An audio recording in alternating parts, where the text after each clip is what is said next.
The gavel hit the wooden block with finality. Silence spread through the courtroom like ripples on water. I gripped the edge of the witness stand, my weathered hands steady, despite the hurricane of emotions inside me. The faces before me blurred into a sea of expectations, some hostile, some curious, all waiting. "Mrs. Washington," the judge spoke, her voice cutting through the thick silence. "Would you please tell the court exactly what happened?" I looked at her directly. This woman not much younger than myself, her black robe a symbol of the justice I had come seeking. Behind her stern expression, I sensed compassion. She wanted to understand, they all did. When my daughter-in-law whispered to my son that I was a burden, I began, my voice stronger than I expected. I knew that night would change everything. The courtroom seemed to hold its collective breath. In the front row, my son Michael sat with his head bowed. Beside him, an empty seat where his wife should have been. And across the aisle, Elizabeth and Robert Blake, my in-laws, their expensive clothes and jewelry, unable to mask the contempt in their eyes. "Your Honor, to understand what happened, I need to tell you how they tried to take everything I had built my entire life." The judge nodded. "Take your time, Mrs. Washington." I closed my eyes briefly, transporting myself back to where it all began. Let me start from the beginning. My name is Martha Washington. I am 60 years old, a retired elementary school principal, and a widow for the past 8 years. The story I'm about to tell isn't just about money or property or even family betrayal. It's about dignity. It's about seeing and being seen. It's about the truth that lies beneath the surface of things. My small house sits on Maple Street, where I've lived for 40 years. The porch swing Thomas installed when we first moved in still hangs there, creaking slightly in the evening breeze. My garden blooms with perennials that return year after year, faithful as old friends. Inside, nothing is expensive or fashionable. The furniture has been with me for decades. The kitchen table bears the marks of family dinners, homework sessions, and life's countless small moments. Every morning, I wake before dawn, old habits from a lifetime of early school days. I make coffee, strong and black, and sit by the kitchen window to watch the neighborhood come alive. Children trudge to school bus stops. People rush to work. Life continues its steady rhythm. Most people in town know me as Mrs. Washington, the former principal of Lincoln Elementary. They wave when they see me at church or volunteering at the community library. They remember how I knew every student's name, how I stood at the school entrance each morning greeting each child. They remember how I stayed late to help struggling students, how I fought for resources for our underfunded classrooms. What they don't know is that after Thomas died, I became someone else as well. That Tuesday in April began like any other. I watered my plants, sorted through mail, and prepared to leave for my volunteer shift at the library. Before leaving, I checked my private email account on the secure laptop I keep locked in my home office. There was a message from the CEO of EdTech Innovations, one of the 3 major corporations I consulted for. They needed my input on a new educational platform being rolled out across the country. The contract extension they offered would pay $12,000 a month for the next year. I quickly reviewed their proposal, made several critical annotations, and sent back my response. Then I closed the laptop, locked it away, and became just Martha Washington again, the retired principal, heading to shelve books at the local library. My secret professional life began shortly after Thomas passed away. A former student now working for a major educational corporation reached out. They needed someone with real classroom and administrative experience to guide their product development. Someone who understood both education theory and practical implementation. Someone like me. At first, I hesitated. I had just lost my husband of 35 years. I was grieving. But Thomas had always encouraged me to share my expertise beyond our small town. "Your mind is too valuable to waste," he would say. So I accepted. One consulting job led to another, and soon I was advising 3 Fortune 500 companies on their educational initiatives, earning more each month than I had in a year as a principal. Yet nothing changed in my daily life. I still lived in the same modest house. I still wore the same clothes until they wore out. I still clipped coupons and shopped sales. The money accumulated in investment accounts growing steadily, invisibly. Why did I live this way when I could afford so much more? The answer is simple. I never believed that wealth defined value. My parents had taught me that true worth comes from character, from how you treat others, from what you contribute to your community. Money was just a tool, not an identity. And there was another reason, perhaps the most important one, my son Michael. I raised Michael alone for the first 7 years of his life before I met Thomas. His biological father disappeared when he learned I was pregnant. My parents, strict Southern Baptists, couldn't accept their unmarried daughter's pregnancy. I was 23, terrified, and suddenly alone. I worked until the day before Michael was born, returned to teaching 2 weeks after, and spent the next 7 years juggling childcare night classes and exhaustion. A kind elderly neighbor watched Michael while I taught during the day. At night, I studied for my master's degree in education administration, with Michael sleeping beside me. These were hard years, but they forged something powerful between us. Michael watched me struggle, persevere, and slowly climb upward.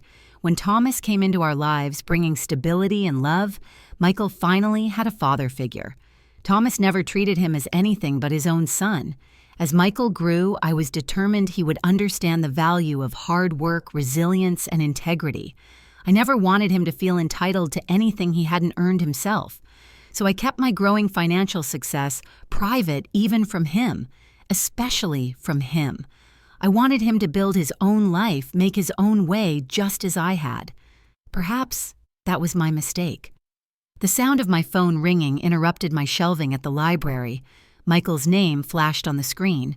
I smiled and answered. "Hi, sweetheart." "Mom."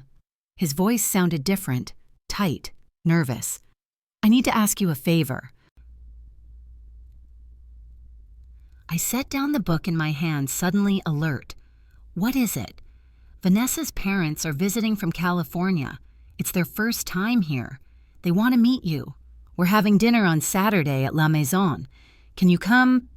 There was something in his tone that made me uncomfortable. This wasn't the voice of a son simply inviting his mother to dinner. It was the voice of someone asking not to be embarrassed, to make a good impression. "Of course," I said.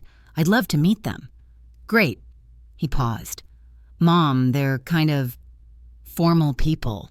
Just, Do they know anything about me?" I asked calmly. The silence stretched too long before he answered. "I told them you were a retired principal, that you live alone, that you're simple, that you don't have much." There it was, the word simple, as if my entire existence could be contained in that miserable adjective, as if I were a problem that needed explaining away. I took a deep breath. "Okay, Michael, I'll be there." "Thanks, Mom. 7 o'clock. Dress nice if you can." After hanging up, I stood motionless among the library shelves, the weight of his words settling over me. Simple. Don't have much. Was that how my son saw me? Was that who I had become in his eyes? That evening, I sat in my living room looking at the comfortable but worn furniture, the walls with family photos instead of expensive artwork, the small television set. Nothing that would impress anyone. And suddenly I knew what I had to do. If Michael thought I was a poor woman, if his in-laws were coming ready to judge, then I would give them exactly what they expected to see. I would pretend to be broke, naive, and desperate, a mother barely surviving. I wanted to feel firsthand how they treated someone who had nothing. I wanted to see their true faces because I suspected something about my new daughter-in-law and her family. I suspected they measured people by their bank accounts, and my instinct rarely fails. My closest friend Eleanor had been my confidant for over 30 years. She was the only person besides Thomas who knew the truth about my finances. As a successful attorney specializing in elder law, she had helped me structure my investments and draft my will. When I called and told her my plan, she didn't immediately respond. "Martha," she finally said, "are you sure this is wise?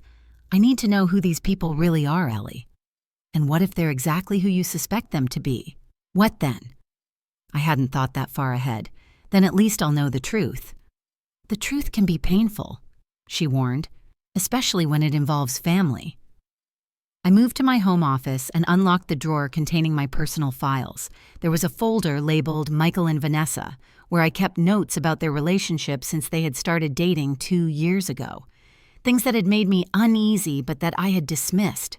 Comments Vanessa had made about my home being quaint. Any questions about my retirement savings. Remarks about how Michael deserved better things in life. Opening my laptop, I navigated to Vanessa's Instagram page. She rarely included me in her online life, but Michael occasionally mentioned posts I should see. Scrolling through her recent photos, I stopped at one from 3 weeks ago, her hand featuring a large diamond tennis bracelet with the caption, "Best in-laws ever, had blessed, spoiled."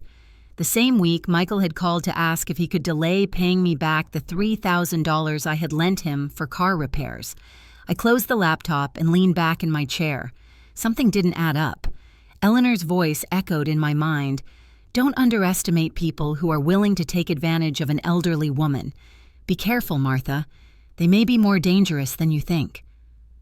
Saturday arrived with a gentle spring rain that left the evening air fresh and cool. I stood before my bedroom mirror examining my reflection critically. I had chosen the worst outfit I owned, a shapeless gray dress that had faded with age, a pair of scuffed shoes, no jewelry except my simple wedding band. I pulled my silver hair back into a plain ponytail instead of my usual neat bun. I removed all makeup except for a touch of lipstick. The woman who looked back at me seemed diminished somehow, forgettable, invisible, perfect. As I prepared to leave, I paused at the small photo of Thomas on my dresser. Am I doing the right thing? I asked his smiling face. There was no answer, of course, but I felt his presence. Thomas had always believed in facing truth, however uncomfortable. The taxi dropped me off in front of La Maison, the most exclusive restaurant in our small city. Crystal chandeliers glowed through tall windows. A doorman in white gloves greeted arriving guests.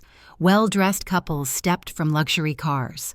I paid the driver with carefully counted bills from an old cloth purse, then stood on the sidewalk gathering my courage. A mix of emotions swirled within me, anticipation, sadness, and a strange sense of clarity. Part of me still hoped I was wrong, hoped these people would be kind, would look past my appearance. The other part, the one that had navigated corporate boardrooms for years, knew exactly what awaited me. With a deep breath, I entered the restaurant. The maitre d' looked me over with barely concealed disdain. "Do you have a reservation?" he asked, his tone suggesting he already knew the answer. "I'm meeting my son," I replied softly. "The Blake party." Recognition flickered in his eyes, followed by surprise. He checked his list. "Yes, of course. They're already seated. Please follow me." He led me through the dining room, past tables of elegantly dressed patrons who barely glanced our way. In the far corner, at a prime table near the windows, I saw them. Michael stood as he spotted me, his face changing from anticipation to something like shock. He wore an expensive dark suit I had never seen before, a crisp white shirt, polished shoes that gleamed under the chandelier light. Beside him sat Vanessa, stunning in a cream-colored designer dress with gold accents, her perfectly straight hair cascading over her shoulders. She looked impeccable as always, but she wasn't looking at me. Her eyes were fixed on her water glass, her expression tense. And then I saw them. Elizabeth and Robert Blake already seated like royalty on their thrones. Elizabeth wore a fitted emerald green dress covered in sequins jewelry adorning her neck, wrists, and fingers. Her dark hair was pulled back in an elegant style that accentuated her calculated beauty. Beside her sat Robert in an immaculate gray suit, an oversized watch on his wrist, his expression serious and appraising. I approached slowly, taking small, uncertain steps as if I were intimidated by such luxury. "Mom," Michael said, his voice strained, "you made it." "Of course, son," I smiled timidly. "Here I am." Vanessa greeted me with a quick kiss on the cheek, cold and mechanical. "Mother-in-law, nice to see you." Her eyes said the opposite as she introduced me to her parents. "Mom, Dad, this is Michael's mother." Elizabeth Blake looked up, studied me, and in that instant I saw everything. The judgment, the disappointment, the disdain. Her eyes scanned my wrinkled dress, my old shoes, my cloth purse. She didn't speak at first, just extended a hand, The handshake was brief and limp. "A pleasure," she finally said. Robert did the same. A weak handshake, a false smile. Charmed. I sat in the chair at the end of the table, the one furthest from them, positioning myself as if I knew my place as a second-class guest. No one helped pull out my chair. No one asked if I was comfortable. The waiter arrived with elegant, heavy menus written in French. I opened mine and stared at it with feigned confusion. "Do you need help with the menu?" Elizabeth asked, with a smile that didn't reach her eyes. "Yes, please," I responded meekly. "I don't know what these words mean." She sighed almost imperceptibly. "Let me order for you, something simple." She looked at the waiter. The coq au vin for her, nothing too complex or expensive. The phrase hung in the air. Michael studied his menu intently, avoiding my eyes. Vanessa fidgeted with her napkin. Robert scrolled through something on his phone.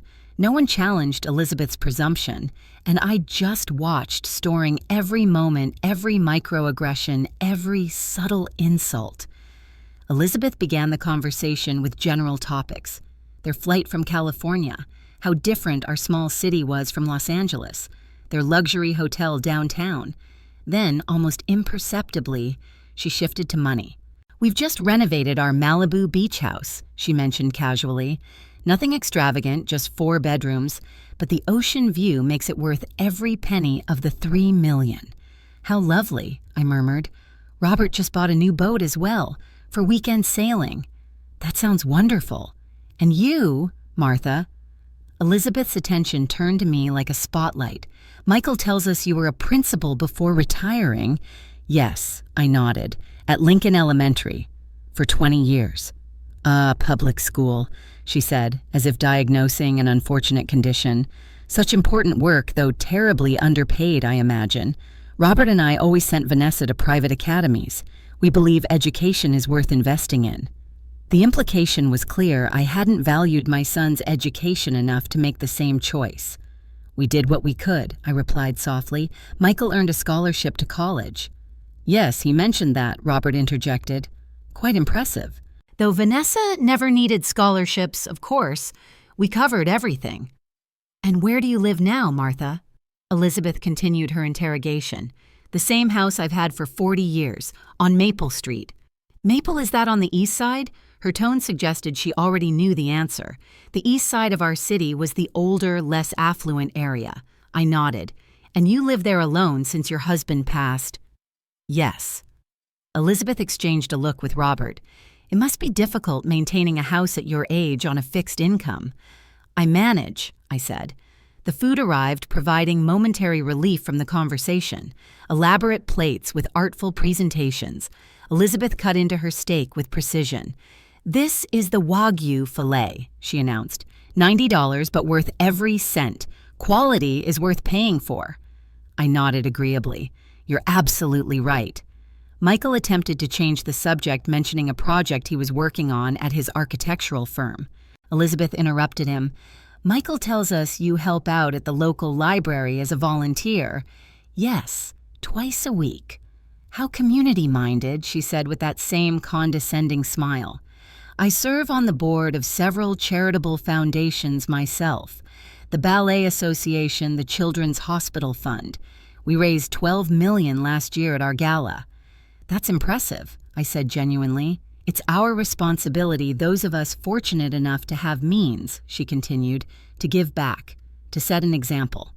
Another silent accusation I hadn't set the right example for my son. The dinner continued in this vein, Elizabeth and Robert alternating between displaying their wealth and subtly highlighting my lack of it. Michael grew increasingly uncomfortable but said nothing to defend me. Vanessa occasionally touched his arm when he seemed about to speak up. I played my role perfectly.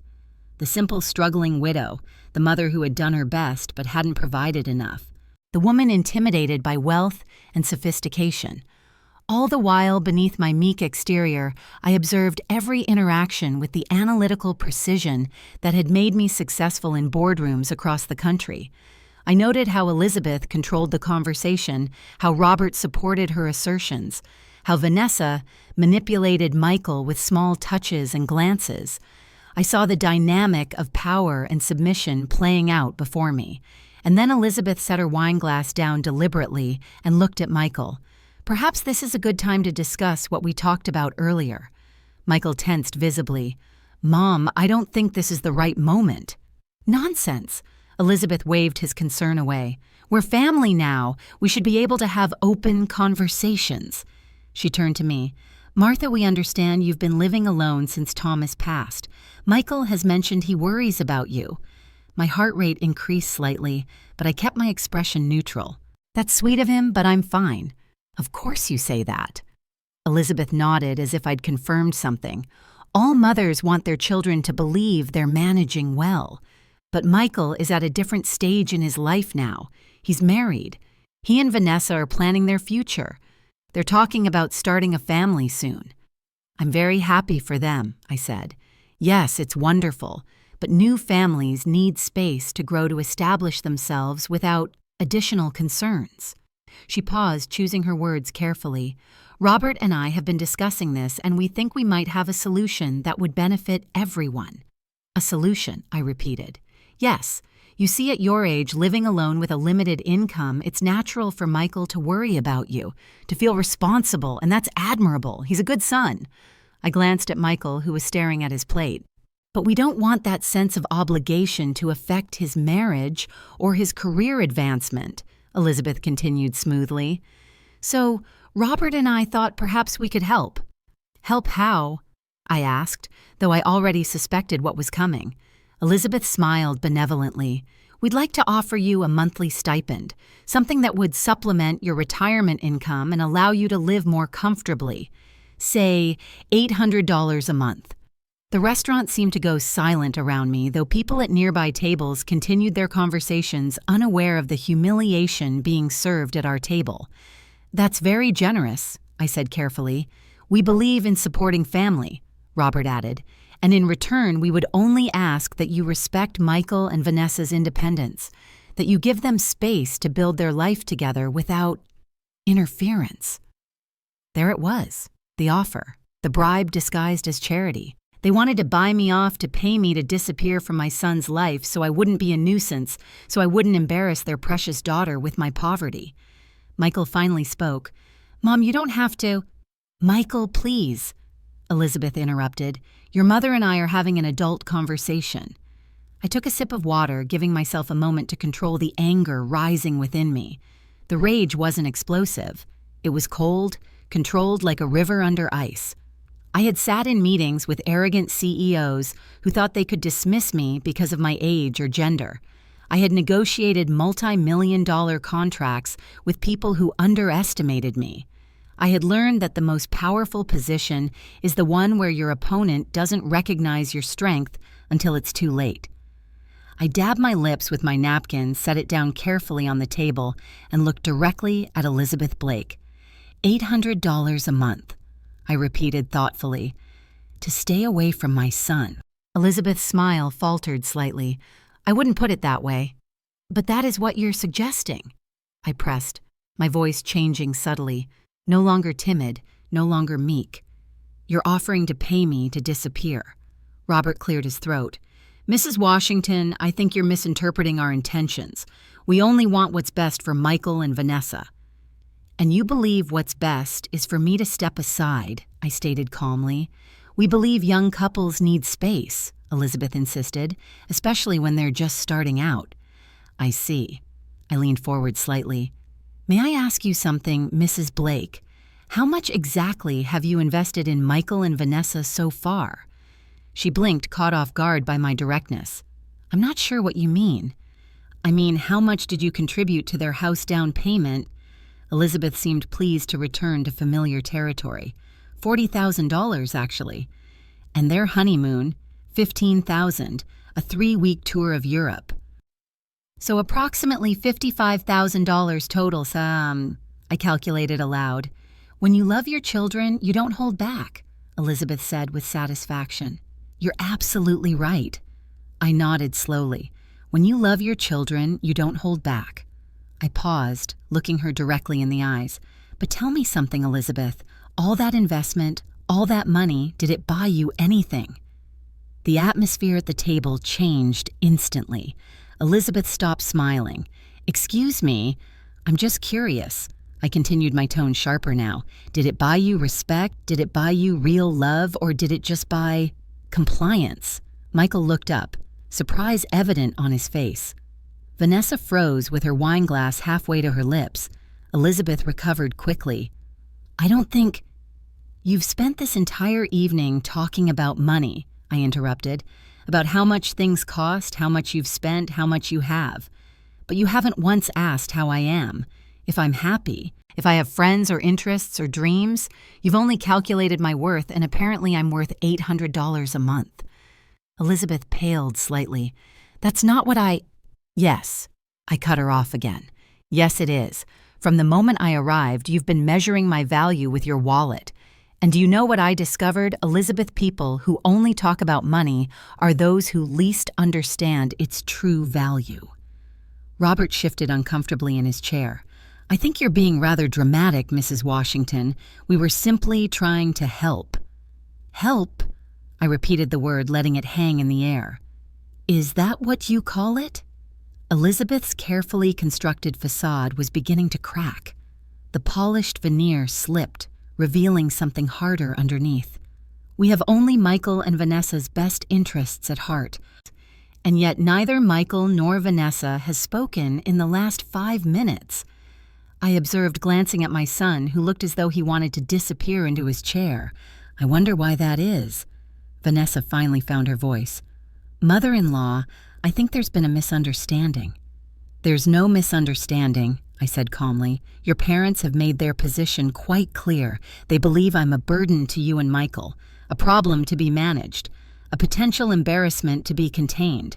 The waiter approached our table, sensing tension. "Is everything all right with your meals?"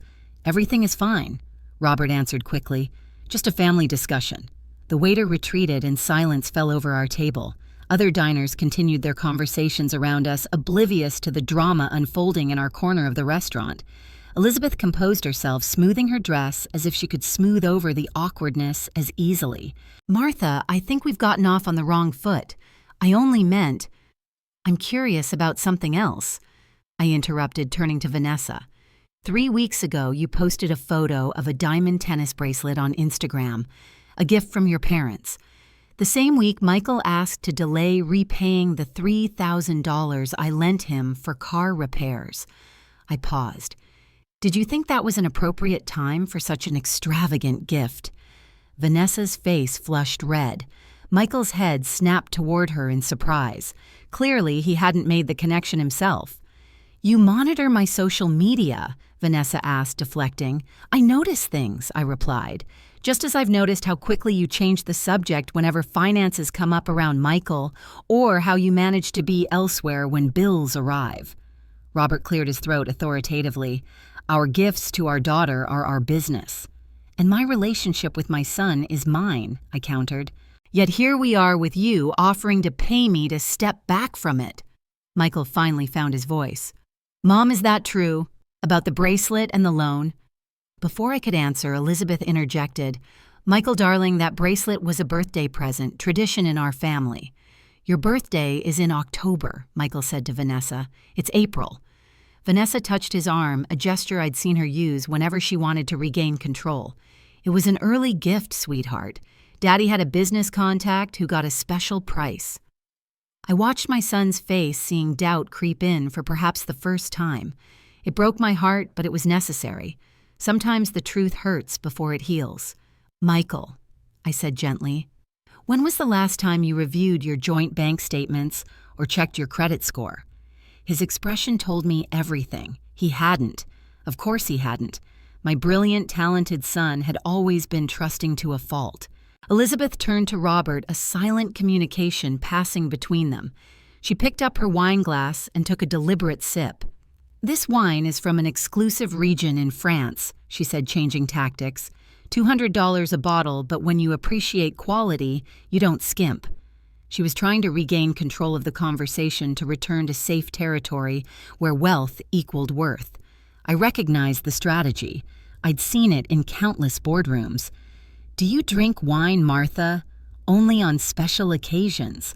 I replied, allowing her the momentary diversion, and usually the cheapest kind.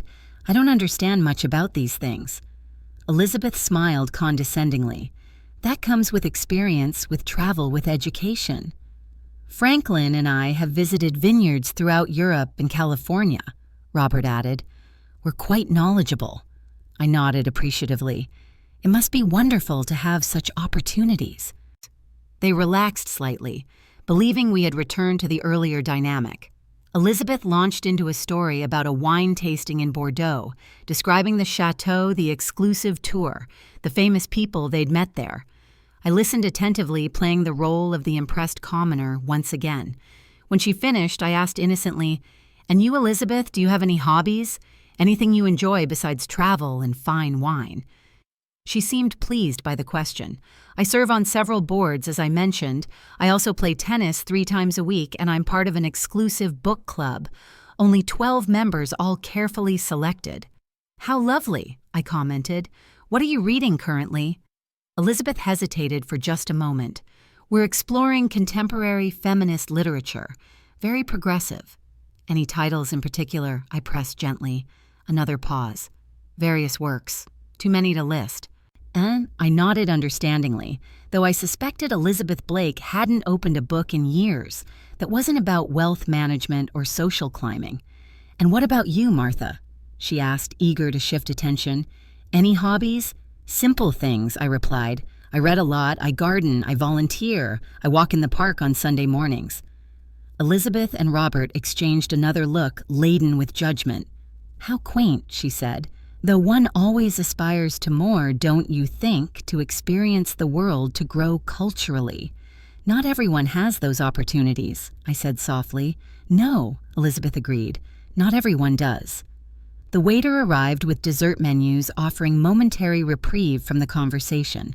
As Elizabeth deliberated between the crème brûlée and the chocolate soufflé, I observed my son. Michael sat stiffly, his eyes moving between me and Vanessa. I could almost see the wheels turning in his mind, re-evaluating conversations, situations, perhaps even his marriage. My heart ached for him. This wasn't what I had wanted when I planned this evening to see my child in pain. But sometimes pain is necessary for growth, for clarity, for truth. The desserts arrived elaborate creations that looked more like art than food. Elizabeth ordered the most expensive option, naturally commenting on the gold leaf decoration. Only the finest restaurants offer such details. I ate my simpler dessert quietly, considering my next move carefully. The evening was nearing its conclusion. Soon we would part ways, and I would have to decide whether to reveal my true circumstances or to leave them believing their assumptions. Either way, something fundamental had shifted at the table. The power dynamic had changed, though Elizabeth and Robert hadn't fully recognized it yet. Elizabeth set down her dessert fork and dabbed at her lips with her napkin. Her expression shifted to something more serious, more calculated. "Martha, there's something else Robert and I wanted to discuss with you." Here it was, the final play. I waited. "We've been thinking about Michael and Vanessa's future. They're at a crucial point in their lives. Career building, possibly starting a family soon. These are important years." I nodded agreeably. "Robert and I have decided to help them with a down payment on a larger house in the West Side neighborhood, something more suitable for raising children and entertaining colleagues." She paused, watching for my reaction. Of course, this would mean selling their current home, the one next door to mine. The reason we saw each other several times a week. The reason I was still an active part of my son's life. "I see," I said carefully. "We found the perfect property," Robert continued. 5 bedrooms, pool, home office for each of them. Room to grow. "Sounds wonderful," I remarked. "The thing is," Elizabeth leaned forward slightly, "we would need them to move rather quickly to secure this property, within the next month." I raised my eyebrows. "That's very soon." "Opportunities don't wait," Robert declared. "We've also been discussing your situation, Martha," Elizabeth added, her voice softening into what she clearly thought was compassion. "That big old house, all alone, the maintenance, the stairs. At your age, it must be becoming difficult to manage." My son finally spoke up. "Mom's house is single level, actually." Elizabeth blinked. Oh, well, still all that upkeep. What exactly are you suggesting, Elizabeth? I asked directly. She exchanged another glance with Robert before continuing. There's a lovely retirement community just outside the city, Willow Creek Estates. Very well-appointed, excellent care activities community. We've looked into it. The pieces clicked into place. Not only did they want to move Michael and Vanessa away from me, they wanted to put me in a facility, to remove me completely from their perfect picture. You've looked into it, I repeated slowly, for me, without discussing it with me. We were only gathering information, Robert clarified hurriedly, as a potential option. And would you be paying for this retirement community? I asked, since you've taken such an interest. Well, Elizabeth hesitated. We thought perhaps the proceeds from selling your house would cover most of it. We know a wonderful real estate agent who specializes in helping seniors downsize. He could probably get you a reasonable price despite the neighborhood and the house's condition. My home, the one I'd raised my child in, the one Thomas and I had lovingly maintained for 40 years, the one that held every memory, every milestone. They wanted me to sell it to disappear into a facility, all to make their lives neater, more convenient. Michael looked horrified. Mom, I didn't know about this. This isn't something we discussed. Actually, sweetheart, Vanessa interjected, we did talk about how much easier it would be for your mom in a place where everything is taken care of. Remember, that was theoretical, Vanessa, not an actual plan you were developing with your parents behind my back. Elizabeth raised her hands placatingly. No one is making decisions tonight. We're just discussing options possibilities for everyone's benefit. Everyone's benefit, I echoed. Tell me, Elizabeth, have you visited this retirement community yourself? Spent time there? Talked to the residents? Well, no, but their website is very impressive. 5-star amenities. And the actual care, the staff-to-resident ratio, the medical facilities, the visiting hours policies. She blinked. I'm sure they're all excellent. I nodded slowly. You know what's interesting to me? You've spent our entire evening together talking about your house, your travel, your wealth, your status. You've made it abundantly clear that you believe money determines a person's value, and yet when it comes to where I might live out my remaining years, you've done nothing more than glance at a website. The truth of my words hung in the air between us. For once, Elizabeth seemed at a loss. Let me ask you something else, I continued. Why are you so uncomfortable with my presence in Michael and Vanessa's life? What exactly do you think I might do or say that would be so damaging? Robert answered defensively. That's not it at all. We simply believe young couples need their independence. Independence, I repeated. Is that what you call it when you pay for their house, their vacations, their jewelry, when you make plans for their future without their full consent? That sounds less like independence and more like control. Vanessa's face flushed angrily. You don't understand our family dynamic. Perhaps not, I conceded, just as you don't understand mine. But I do understand one thing very clearly from tonight. You and your parents view me as a problem to be solved, not a person to be respected. Michael stood suddenly. I need some air. He threw his napkin on the table and walked toward the restaurant entrance. Vanessa half rose to follow him, but I spoke firmly. Let him go, Vanessa. He needs a moment alone. Surprisingly, she listened, sinking back into her chair. Perhaps she recognized that pushing further would only make things worse. An uncomfortable silence fell over the table. Elizabeth straightened her silverware needlessly. Robert checked his watch. Vanessa stared at her wine glass. I simply waited the calmest person at the table despite being the supposed subject of concern. Finally, Robert signaled for the check. Well, this has been an illuminating evening. Yes, it has, I agreed. The waiter brought the check on a small silver tray. Robert reached for his wallet and extracted a sleek black credit card, placing it on the tray without looking at the total. The waiter took it and departed. Elizabeth attempted to salvage the evening with social niceties. Martha, despite our differences, I hope we can maintain a cordial relationship for Michael and Vanessa's sake. I'm always cordial, Elizabeth, I replied. I simply believe in honesty as well. Honesty can sometimes be hurtful, she countered. So can deception, I said quietly. The waiter returned with a concerned expression. I'm sorry, sir, but your card has been declined. Robert's head snapped up. That's impossible. Try it again. I already did, sir. It's been declined. Do you have another form of payment? Robert's face flushed as he pulled out another card. Use this one. There must be some mistake with the first. The waiter took the second card and left. Elizabeth leaned toward Robert, whispering urgently, What's going on? Did you pay the bill this morning? Of course I did, he hissed back. It must be a security hold because we're traveling. I said nothing, merely observed their discomfort with the detached interest of a scientist watching an experiment unfold. The waiter returned again, his discomfort evident. I'm sorry, sir. This card has also been declined. Robert stood abruptly. This is ridiculous. I'm calling the bank. He stormed away from the table phone already at his ear. Elizabeth sat rigid with embarrassment. This has never happened before, she muttered. Never. How unfortunate, I commented neutrally. Vanessa looked mortified, her eyes darting around to see if nearby diners had noticed the commotion. They had, of course. Little drama goes unnoticed in fine dining establishments. I took a slow sip of water, considering the moment carefully. The evening had revealed everything I needed to know about the Blakes and about Vanessa. I had confirmed my suspicions and uncovered even more concerning behavior than I'd anticipated. Now I had a decision to make: leave them in their humiliation or reveal my own truth. Robert returned to the table, his face ashen. There's some kind of security freeze on the accounts. The representative says it will be resolved by morning, but they can't lift it tonight. Elizabeth looked panicked.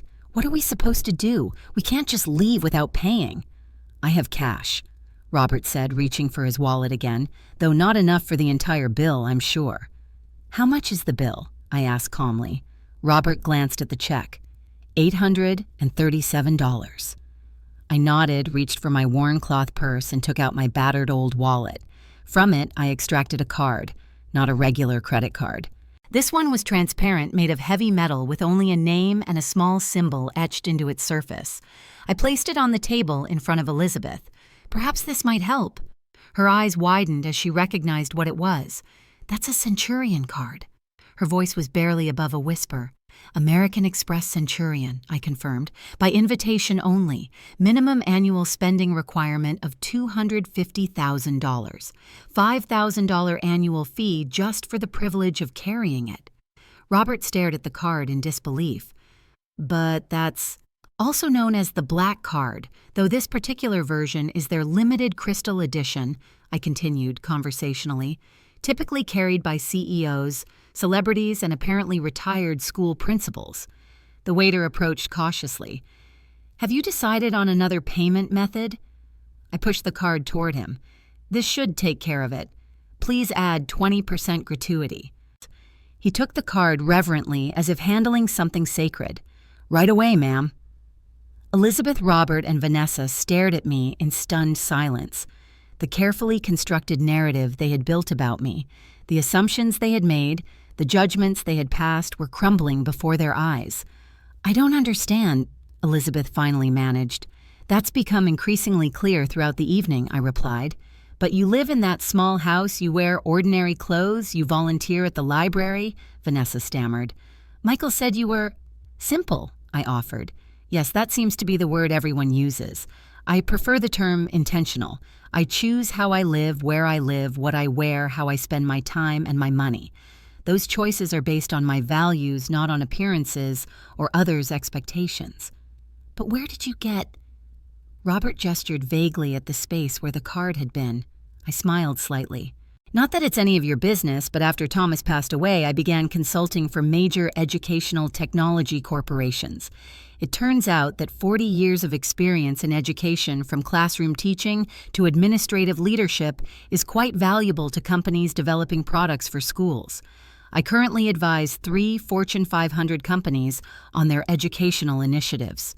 You're a consultant, Elizabeth asked incredulously. Senior Educational Strategy Advisor is my official title. I work remotely primarily through video conferences and occasional travel to their headquarters. My current contracts total $35,000 per month. The waiter returned with my card and the receipt. "Thank you, Ms. Washington. Everything is taken care of." I signed the receipt, adding a generous tip, and placed the card back in my worn wallet. The contrast between the exclusive financial instrument and my deliberately modest accessories was not lost on anyone at the table. "Why didn't you tell Michael?" Vanessa asked, finding her voice. "Why let him believe you were struggling?" "Because money changes things," I answered simply. "It changes how people see you, how they treat you, what they expect from you. I wanted Michael to build his own life, to find his own path without feeling entitled to wealth he hadn't earned or pressured by expectations that weren't his own." I looked directly at her. I wanted him to be loved for who he is, not for what he might provide. Michael returned to the table at that moment. His face was composed, but his eyes were red-rimmed. He had clearly been upset, perhaps even crying. He looked at the scene before him, noticing the stunned expressions. "What did I miss?" he asked cautiously. "Your mother just paid for dinner," Elizabeth said faintly, "with a Centurion card." Michael's eyebrows shot up as he looked at me questioningly. "I think it's time I told you a few things, son," I said gently. "Things I perhaps should have shared before now." Over the next 10 minutes, I explained the basics of my financial situation to my son, the consulting work I'd been doing for years, the investments that had multiplied my income, the deliberate choice to live simply despite my substantial wealth. Michael listened in stunned silence, occasionally shaking his head in disbelief. When I finished, he asked the question I'd been dreading. "Why didn't you tell me, Mom, all these years? Why keep it secret?" "I wanted to protect you," I answered honestly, "from the burden of wealth, from the false friendships, from the expectations. I wanted you to value work effort, character, not money. I wanted you to become your own man, not my heir. But I've been worried about you thinking you were barely getting by on your pension." "And that concern showed me what a good son I raised," I said warmly. "A son who cares for his mother, not because of what she might give him, but because of who she is." I turned to Elizabeth and Robert. "That's something money can't buy. Real love, real concern, real character." They had no response. Their entire worldview based on financial status and material worth had been upended. Their position of superiority, which they had wielded so confidently throughout the evening, had evaporated. "So, the house, the clothes, the lifestyle," Vanessa struggled to comprehend. "It's all an act." "No," I corrected her. "It's a choice. I live exactly as I wish to live. I don't need a bigger house. My memories are in the one I have. I don't need expensive clothes. No one is impressed by labels at the library or the community garden. I don't need to show off my wealth because I don't measure my worth by my bank account." I paused. "Unlike some." Elizabeth seemed to recover slightly. "Well, this is certainly unexpected. I suppose we've all learned something tonight." "Have we?" I asked mildly. "What have you learned, Elizabeth?" She blinked, caught off guard. "Well, that appearances can be deceiving, I suppose." "That's a start," I acknowledged, "though I hope you've also learned that a person's value isn't determined by their financial status, that treating someone with disdain based on your perception of their wealth reveals far more about your character than theirs." Robert cleared his throat uncomfortably. "It's getting late. Perhaps we should call it a night." "Yes, let's," I agreed, rising from my chair. "It has been an illuminating evening for all of us, I think." Michael stood as well, coming to my side. For the first time that night, he seemed to be choosing a position, and he had chosen to stand with me. "Mom, let me drive you home." "Thank you, son." I accepted, knowing we needed time alone to talk further. Vanessa looked uncertainly between her husband and her parents. "Michael, shouldn't we—" "I'll see you at home later," he said firmly. "I need some time with my mother." The authority in his voice was new. I wondered if it was the first time he had directly contradicted his wife's wishes. From her expression, I suspected it was. I turned to Elizabeth and Robert. "Thank you for the dinner invitation. It was most educational." My tone was polite but cool. "Yes, well." Elizabeth fumbled for words. "Safe travels back to California." They didn't offer handshakes. I didn't expect them to. Some bridges once revealed as rotten cannot be crossed again. As Michael and I walked out of the restaurant together, I felt both victorious and sad. Victorious because I had exposed the true nature of the Blakes and potentially saved my son from further manipulation. Sad because the evening had likely changed his marriage forever, and that would bring its own pain. In the parking lot, Michael stopped and looked at me in the gentle glow of the streetlights. "Mom, I don't even know what to say. I feel like my whole world just turned upside down." "I know, sweetheart, and I'm sorry for that. But sometimes we need to see the truth, even when it hurts. All this time you've been—" He gestured vaguely. "And I never knew. I've been feeling sorry for you, worried about you when you were actually more successful than I ever imagined." "Being worried about me wasn't wrong, Michael," I said gently. "Caring for your mother is never something to regret. But perhaps now you understand why I lived as I did, why I kept certain things private." He nodded slowly. "To teach me values, to make sure I didn't become like them," I finished when he hesitated. "Yes, like them." He looked back at the restaurant where Elizabeth, Robert, and Vanessa were now emerging, heads close together in urgent conversation. "I never saw it before tonight. How they judge people, how they use money as a weapon. Is that what you were afraid I'd become? I wanted you to form your own values, Abai," I explained. "To decide for yourself what kind of man you wanted to be. If I had showered you with wealth, if I had made everything easy, would you have developed the work ethic, the empathy, the character you have now?" He considered this. "Maybe not. But Mom, Vanessa, she knew about their plans. The retirement home moving us away from you. She knew and didn't tell me." The pain in his voice broke my heart. "People are complicated, Michael. She may love you in her way, but she was raised with certain values, certain expectations. The question is, what will you do now that you see more clearly?" He ran a hand through his hair, a gesture he'd had since childhood when troubled. "I don't know. I honestly don't know." "You don't have to decide anything tonight," I assured him. "Just know that whatever happens, I'm here for you. Not as a bank, not as a solution to problems, but as your mother who loves you." Michael looked at me with new eyes, perhaps seeing for the first time not just his mother, but a woman who had navigated a complex world with quiet strength and determination. "I've underestimated you my entire life, haven't I?" I smiled gently. "Most people have. It's been one of my greatest advantages." As we walked to his car, I glanced back once to see the Blakes watching us from the restaurant entrance. Elizabeth's face was tight with anger. Robert looked deflated. Vanessa seemed uncertain, perhaps beginning to realize that her carefully constructed future might be crumbling. I felt no pleasure in their discomfort, only a calm certainty that the truth, however painful, was always preferable to comfortable lies. Sometimes the most valuable gift we can give those we love is honesty, even when it disrupts their world. In the quiet of Michael's car as we pulled away from the restaurant, I knew that this evening was not an ending, but a beginning. The real work was just starting for Michael to reevaluate his marriage and his in-laws, for me to be more transparent about my life, for both of us to build a new relationship based on truth rather than assumptions. The road ahead would not be easy. Vanessa and her parents would not simply accept this new reality. They would resist, manipulate, perhaps even retaliate. But now at least we were facing it with open eyes.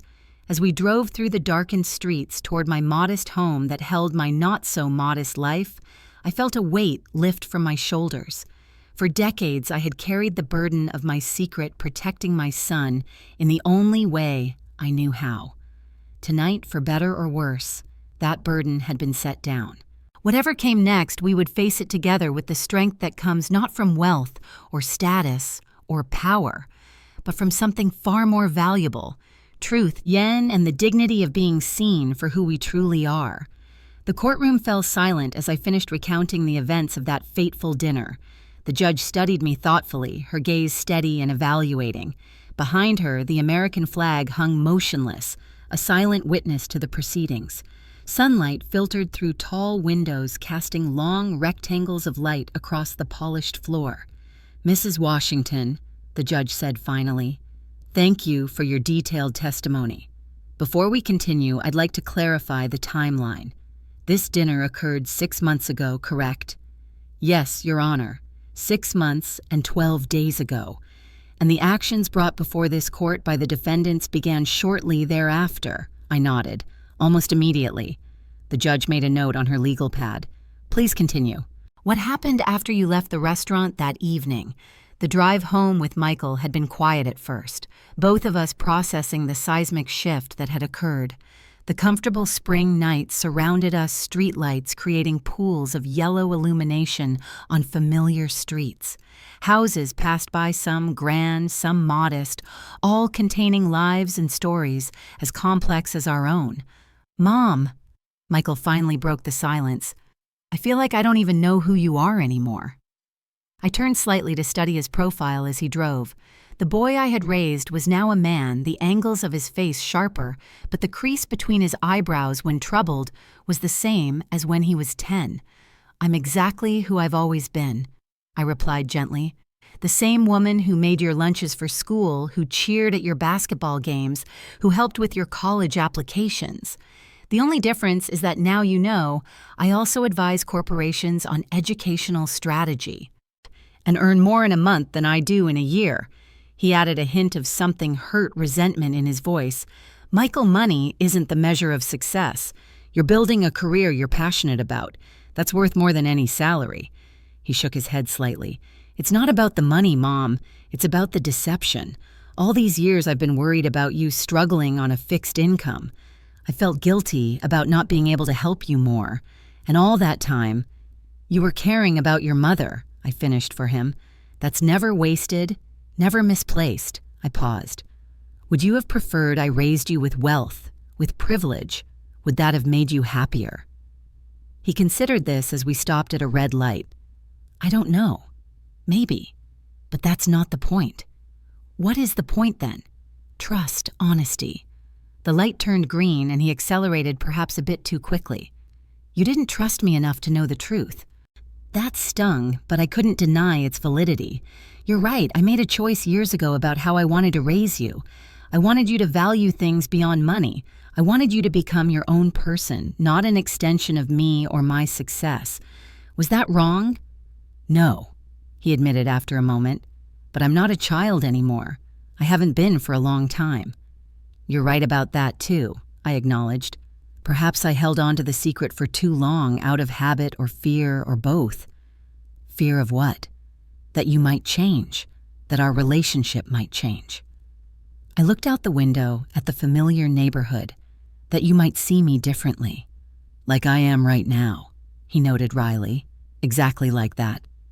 We pulled into the driveway of my modest house. The porch light I'd left on cast a warm glow over the front steps.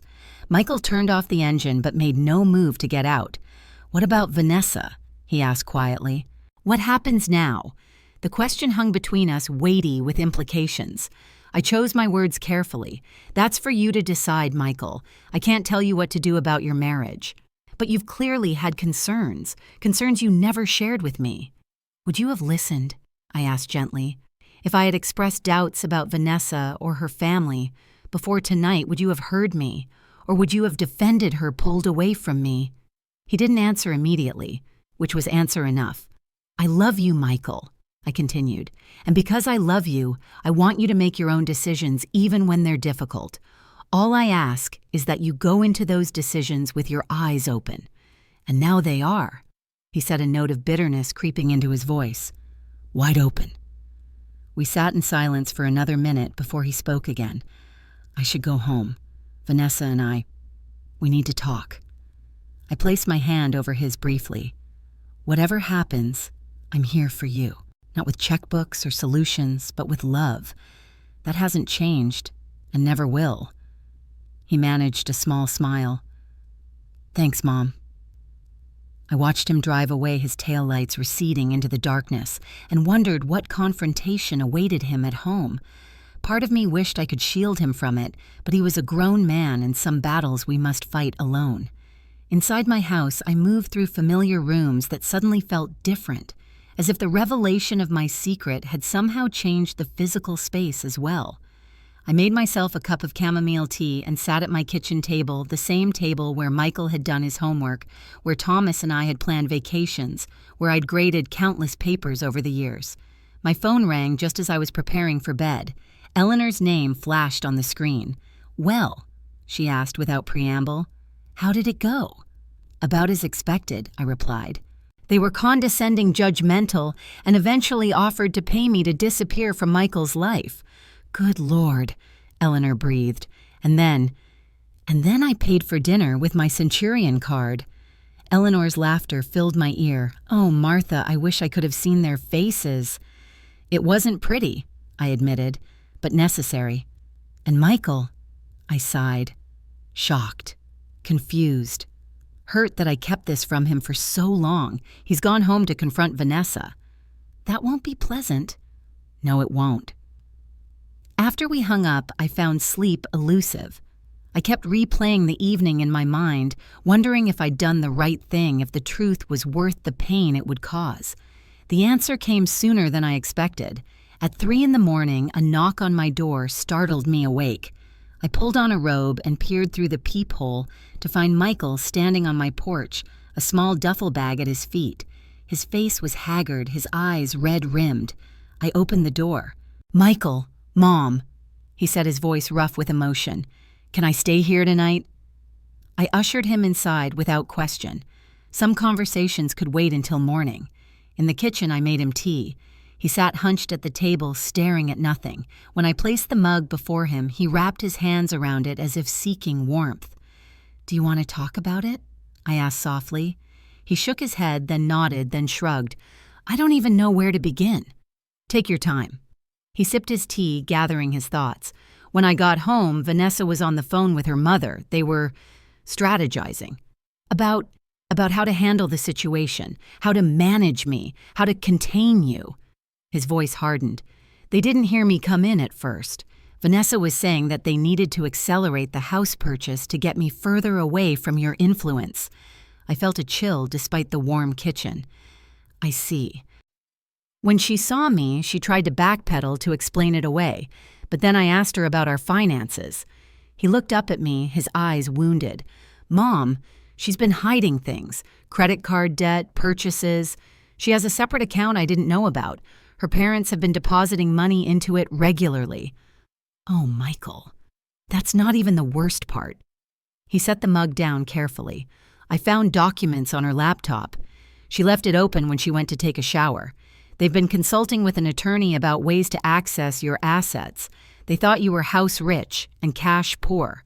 They were planning to have you declared incompetent if necessary." Anger flashed through me, hot and fierce, but I kept my expression neutral. Based on what grounds? Age, isolation. They were going to suggest early dementia. They've apparently been documenting concerning behaviors for months. Normal things like occasionally forgetting where you put your keys or missing an appointment. Building a case. All while smiling to my face, I said quietly, "Yes." He ran a hand through his hair. "Mom, I didn't know. I swear I didn't know." "I believe you."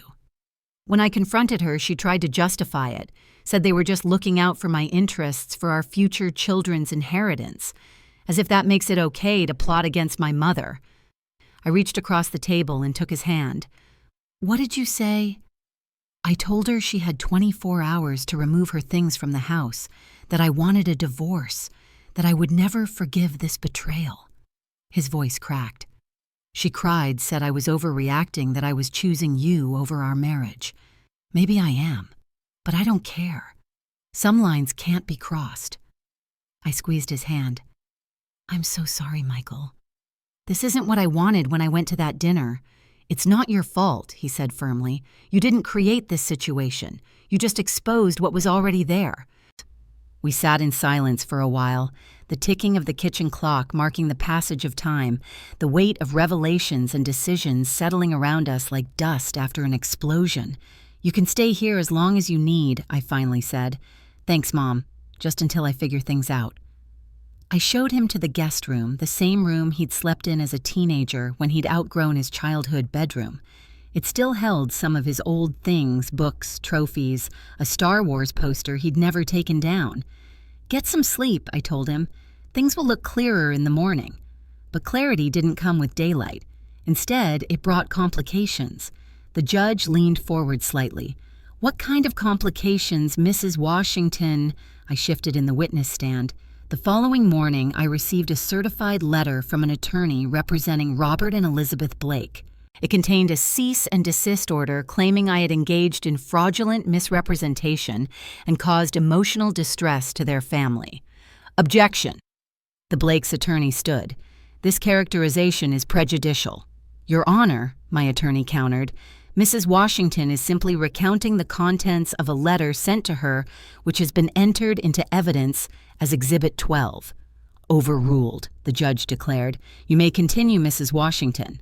I nodded.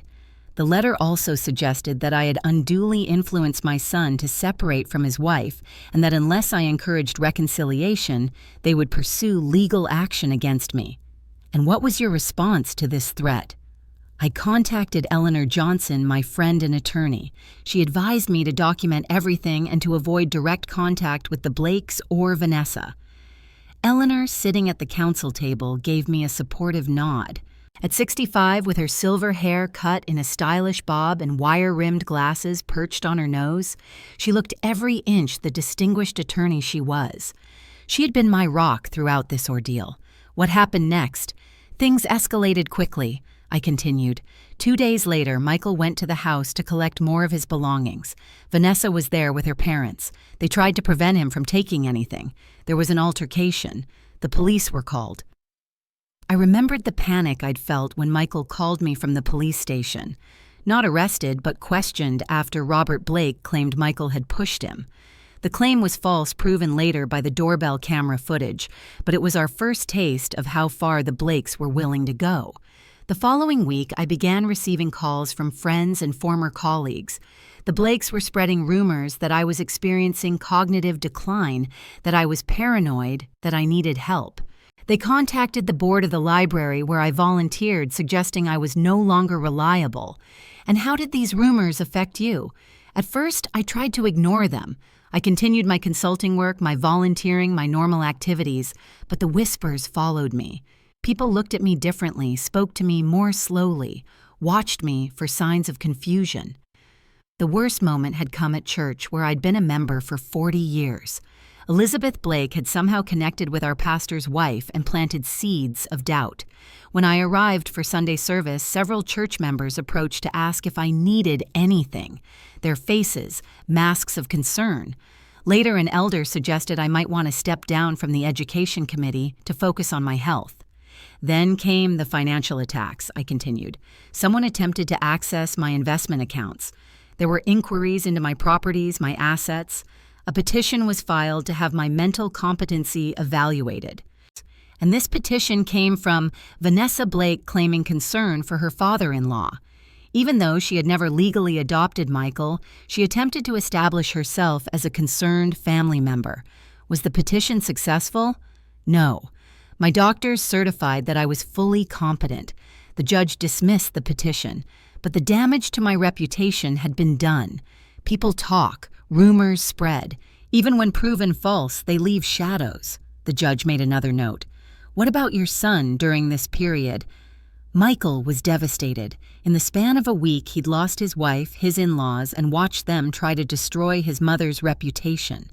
He filed for divorce immediately, but the Blakes hired an aggressive attorney who dragged out the proceedings with endless delays and motions. And the financial irregularities Michael discovered.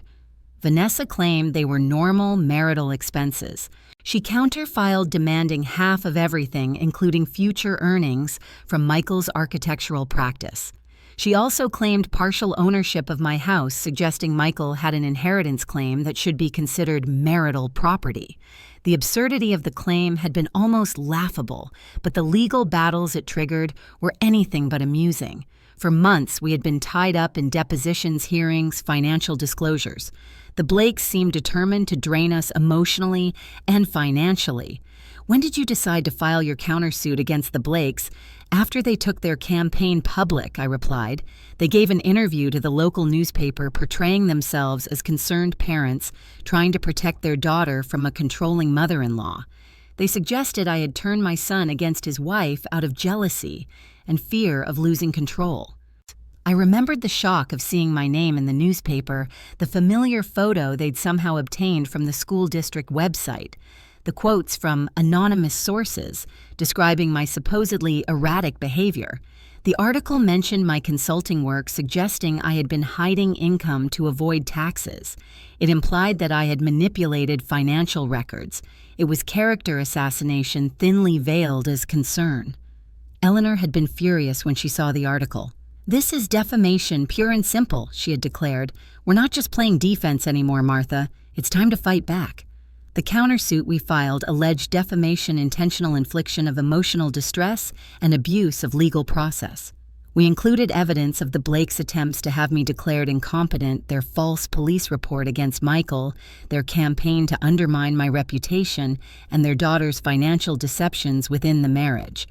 Mrs. Washington. The judge's voice brought me back to the present. "In your own words, what are you seeking from this court today?"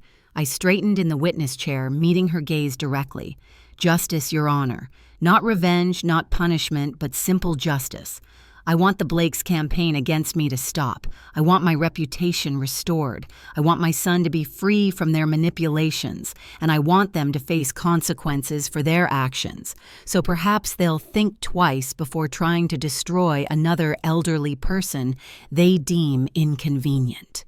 The Blakes' attorney rose for cross-examination. Robert and Elizabeth sat behind him, still impeccably dressed, still radiating wealth and privilege. But something had changed.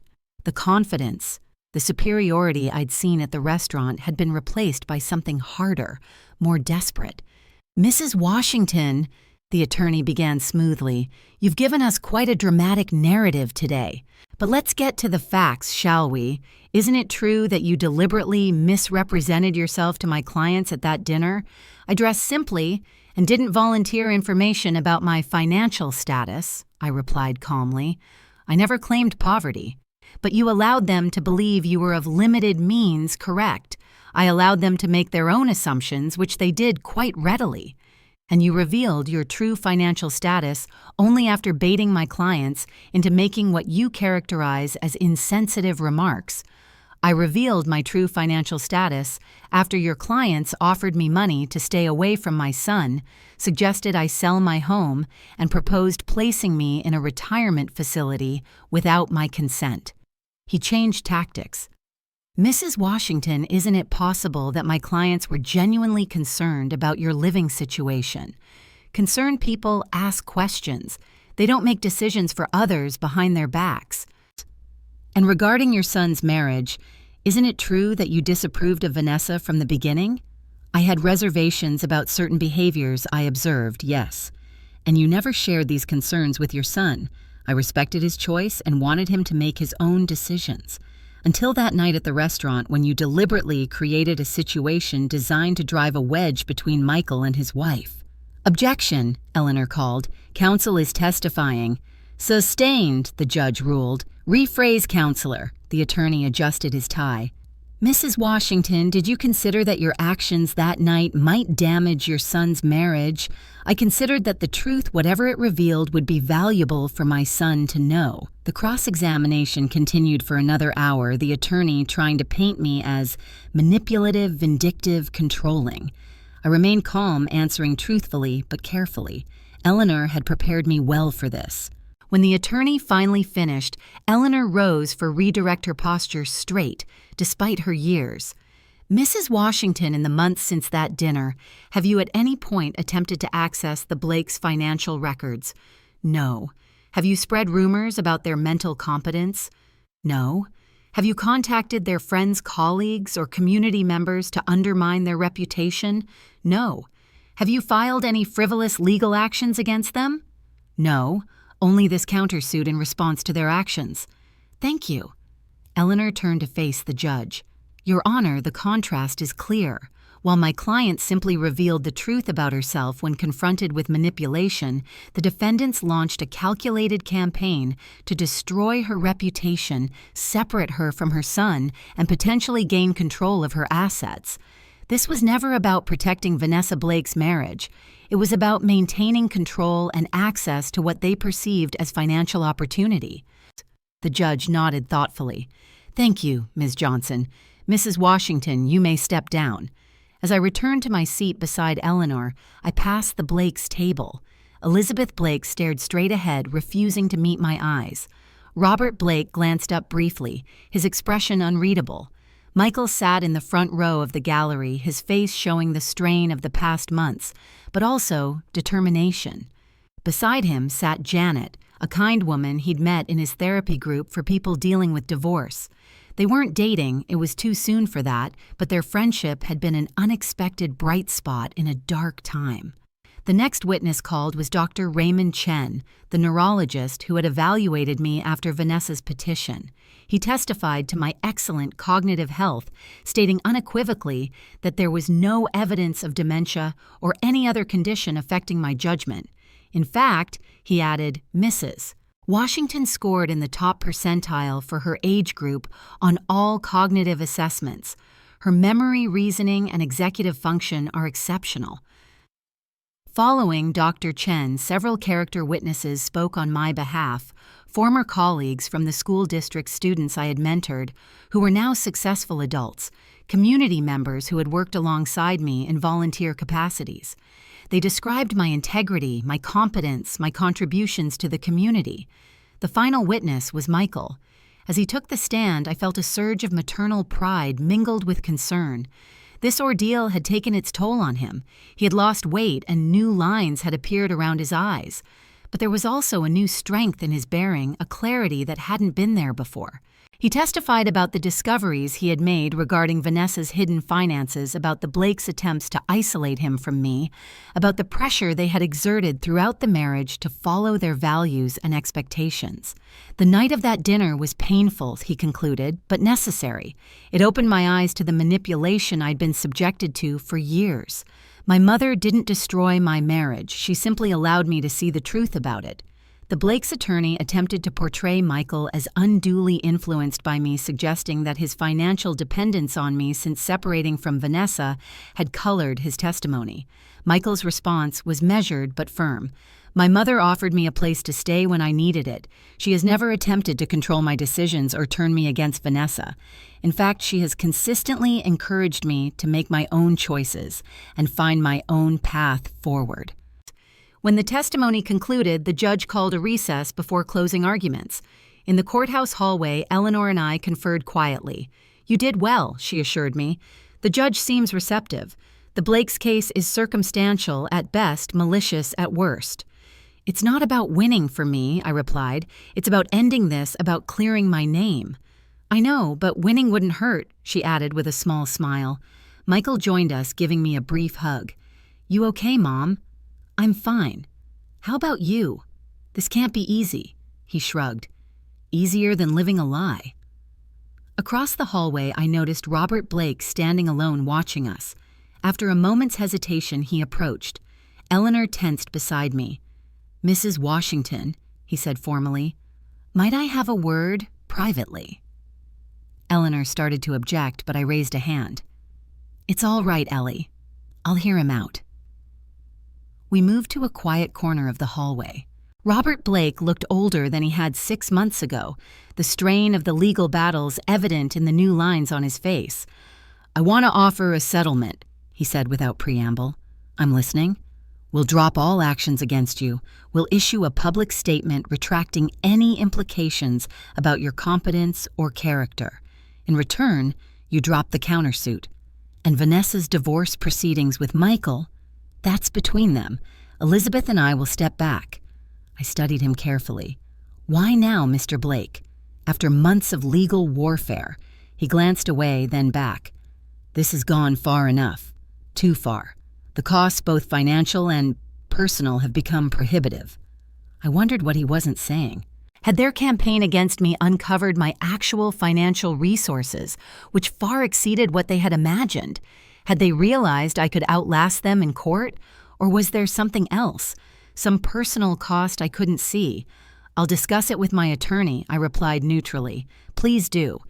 He hesitated, then added, For what it's worth, I regret how things escalated, but not the initial actions that led us here. We were protecting our daughter. No, Mr. Blake, you were protecting your image of what your daughter's life should be. There's a difference. He didn't respond to that, simply nodded curtly and walked away. Eleanor was skeptical about the settlement offer. Why now? They've fought tooth and nail for months. Something's changed, I mused. Something we don't know about. The answer came during the lunch recess when Janet approached our table in the courthouse cafeteria. She slid her phone across to Michael. "You need to see this." It was an article from a Los Angeles business journal. The headline read, "Blake Investment Group under federal investigation for irregularities." Michael read aloud the key paragraph. Sources close to the investigation confirm that Robert Blake's investment firm is being examined for possible misrepresentation to clients and irregular accounting practices. Several high-profile clients have reportedly withdrawn their investments in recent weeks. "So that's it," I said softly. "Their empire is crumbling. They can't afford this legal battle anymore financially or in terms of public image." "Should we accept the settlement?" Michael asked. I considered it carefully. "What do you think, Ellie?" "The settlement addresses your primary concerns," she pointed out. "Your reputation and end to their campaign against you. We could probably negotiate additional terms, maybe a confidentiality agreement to prevent future attacks." "But no admission of wrongdoing," I noted. "Not explicitly, no. But the public retraction would speak volumes." I turned to Michael. "This affects you too. What do you want?" He thought for a moment. "I want it to be over. I want to move forward with my life." He gestured to the article on the phone. "And honestly, it looks like they're going to face consequences regardless of what we do." I nodded slowly. "Then let's end it, on our terms." The settlement negotiations took the rest of the day. By evening, we had an agreement the Blakes would publicly retract any statements questioning my competence or character, would cease all legal actions against me, and would not interfere in Michael's divorce proceedings. A non-disparagement clause would prevent either party from speaking negatively about the other in the future. In return, I would drop my countersuit and agree to confidentiality regarding the settlement terms. As we left the courthouse, the setting sun cast long shadows across the steps. Eleanor walked ahead to bring her car around, leaving Michael and me standing together in the golden light. "Is it really over?" he asked. "This part is," I replied. "Your divorce will still take time, and healing takes longer than legal proceedings." "I know."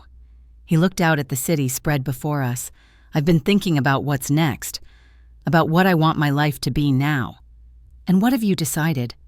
"I'm not sure yet, but I know I want it to be authentic.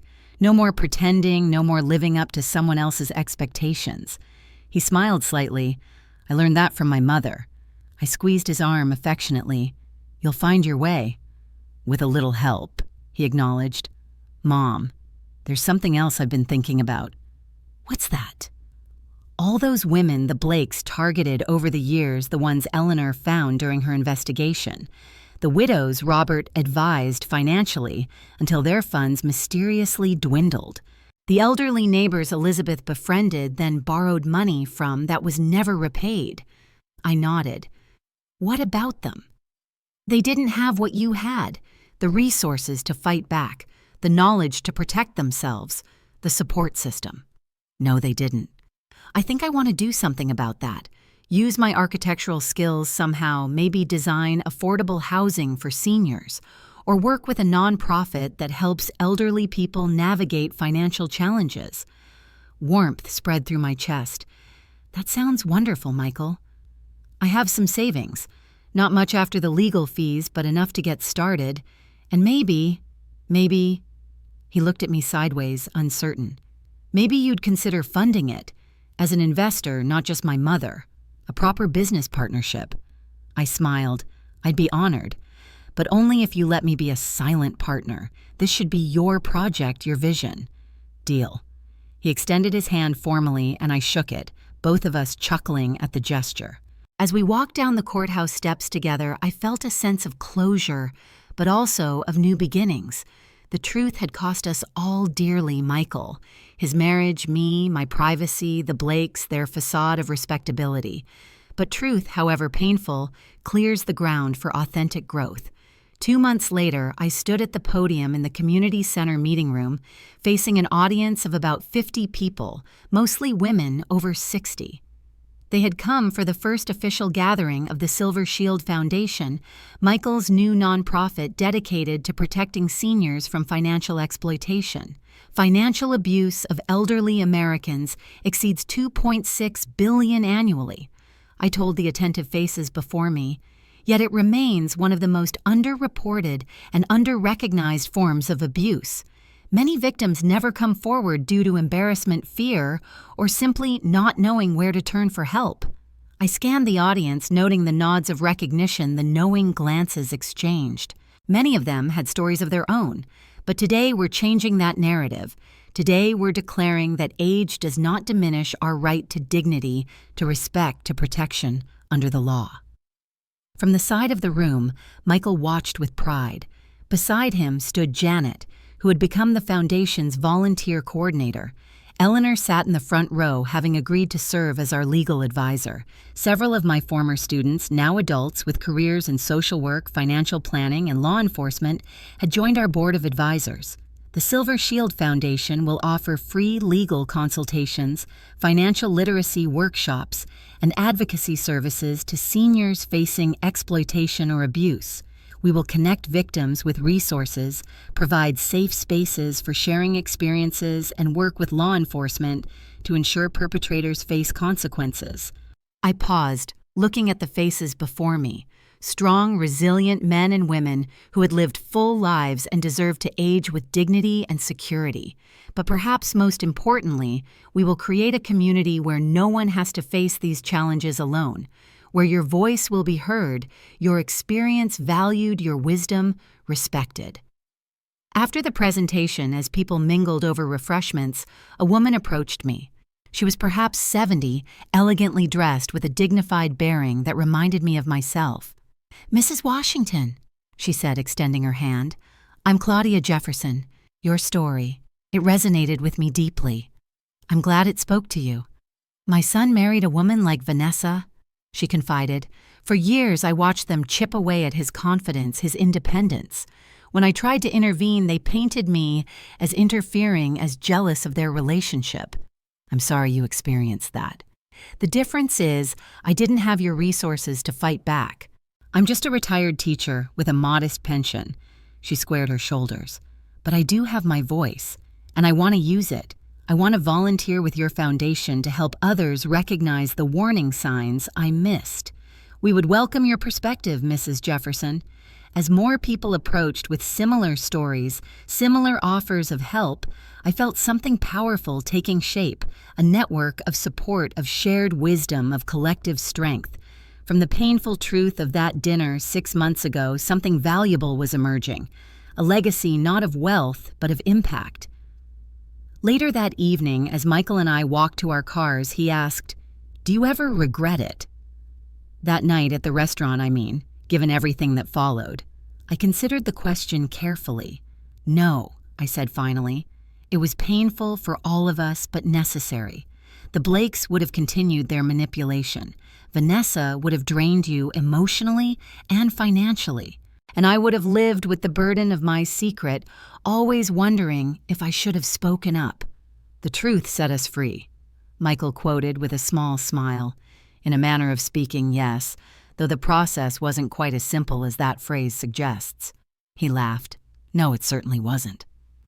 As I drove home that night to my modest house on Maple Street, where I still chose to live despite my wealth, I reflected on the journey of the past 6 months. The Blakes had lost much their reputation, their social standing, possibly their financial empire, if the federal investigation continued as reported. Vanessa had lost a husband who truly loved her, sacrificed on the altar of her parents' materialistic values. Michael had lost a marriage, but gained clarity, purpose, and authentic relationships. And I had lost my carefully guarded privacy, but gained a new openness with my son and a platform to help others. The porch light welcomed me home, illuminating the swing where Thomas and I had spent countless evenings, where Michael had sat as a teenager working through life's challenges, where I now often sat alone, content in my solitude. Inside, I made a cup of tea and sat at my kitchen table with my laptop reviewing the Foundation's latest financial projections. The work was just beginning, but the response had been overwhelming. People were hungry for this kind of support, this validation of their experiences. My phone chimed with a text message from Michael. "Great event today. You were amazing. Lunch tomorrow." I smiled and replied, "Absolutely. Your choice of restaurant this time." As I prepared for bed, I caught my reflection in the mirror, a woman of 60, with silver hair and lines that told the story of a life fully lived. Not just Martha Washington retired principal, but Martha Washington Educational Consultant Foundation sponsor, survivor. The woman who had pretended to be less than she was in order to reveal an essential truth. I thought of Elizabeth Blake, of how she had measured people solely by their financial worth, of how that narrow valuation had ultimately cost her everything that truly mattered. I felt no satisfaction in her downfall, only a profound sadness for a life so centered on appearances that it had no solid core. In the quiet of my bedroom, I whispered a promise to Thomas wherever he might be. "I'm using what we built together to make a difference. I think you would approve." And somewhere in the gentle night breeze that rustled the curtains and the familiar creaks of the old house settling, I felt his answer, his approval, his love that had never truly left me. The true value of a life, I had learned, lies not in bank accounts or possessions, not in status or appearances, but in authenticity, in connections built on truth and trust, in the impact we have on others. Elizabeth and Robert Blake, with all their wealth and privilege, had somehow missed this fundamental lesson, but it wasn't too late for others to learn it.